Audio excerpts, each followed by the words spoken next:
Hi, my name is Diana Barnes and I'm a face painter for about 20 years now. And this is the first video of a series of videos that I will be posting on how to get started with a face painting business or how to face paint, the do's and don'ts of it, and how to get set up. Today's video is about safety. Remember that safety comes first before getting sued or making any kind of money. I want to talk to you about face paint in itself. Make sure that you are using a safe, non-toxic, water-based paint that is safe for your subject. There are actually people out there that are using non-safe paint. They'll go out and buy poster paint or anything that they feel is just paint. But make sure that you're safe with your paints. Also, I want to speak to you about brushes. When you purchase your brushes for face painting, make sure that you are not purchasing canvas brushes or brushes that are used in crafts. You want to purchase brushes that are not very long, that will poke someone in the eye. Usually face painting brushes are of medium size, around 7 inches, or just a little bit larger if you may. So make sure that your brushes are safe, and that when you are using the brush around the eye area, be very careful not to poke someone, even if you turn your head to speak to someone. Keep your brushes clean. People are watching you, what you are doing. Make sure that your water is always clean. It can't always be clean, let me rephrase that, but make sure that it often gets emptied and changed as far as dirty water. Your brushes after an event, be sure and sterilize your brushes with some good dish lotion, or just rinse them out. Some people have where they would just leave their brushes dry to keep the longevity of the brush.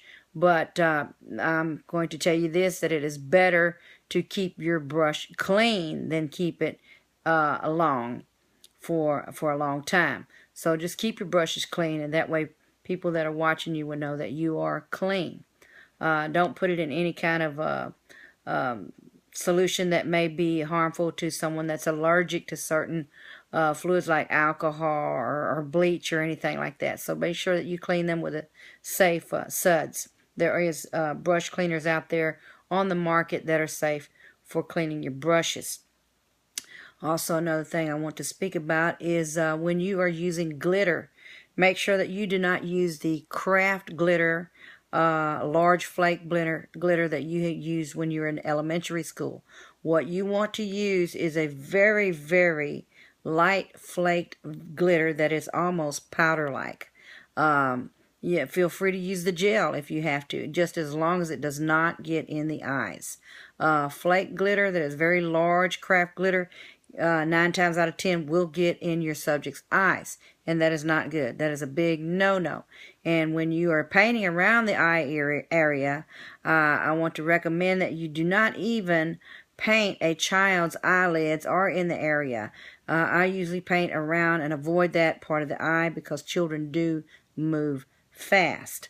So always be considerate of your subject, that they could move. Expect the unexpected. So when you are applying glitter, especially around the temple area, make sure that you apply it very gentle and light.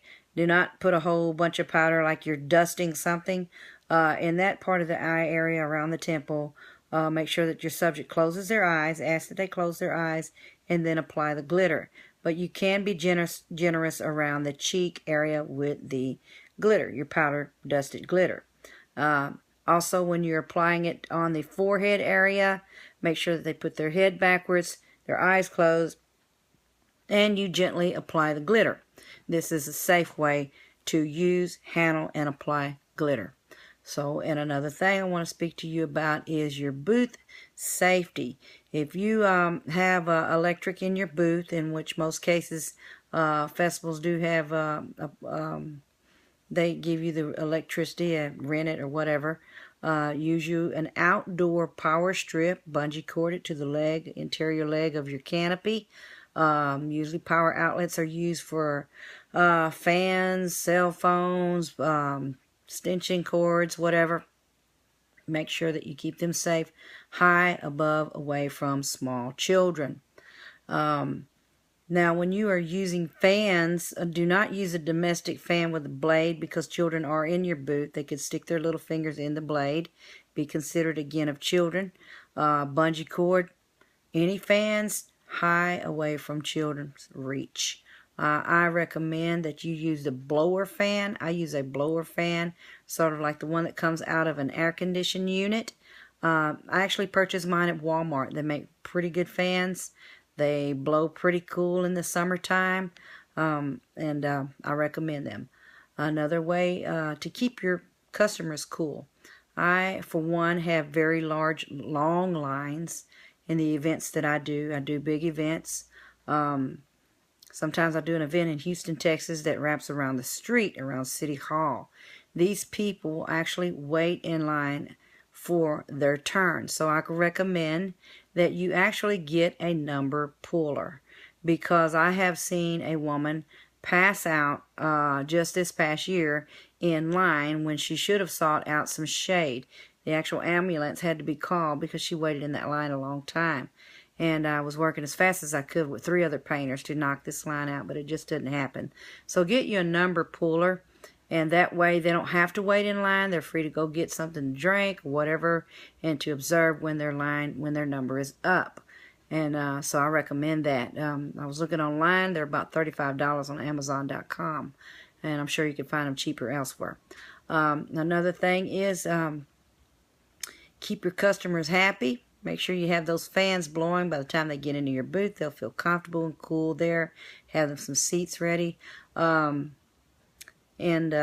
Safety first with those weights. When you go to weigh down your canopy, and most all canopies have to be weighed down. Never think that your canopy cannot get blown away or something cannot happen to it, because you might think, well, there's no wind. But there's always wind. There's always something that can happen. So weigh your canopy down with safe weights, which is get you some of those disc weights that are made for canopies. My husband made me some weights with some small buckets, filling them with cement and putting an eyelet in the center of them. There are many safe weights out there like sandbags, but make sure that no one trips over them, that they are not a hazard to the public. Another thing I want to say is that you keep your hands clean throughout the day. People are watching you because you're putting your hands on their children. Keep your hands clean with baby wipes. If you don't have a faucet there, make sure that you always have baby wipes, and make sure that those baby wipes are safe baby wipes, not irritable to sensitive skin.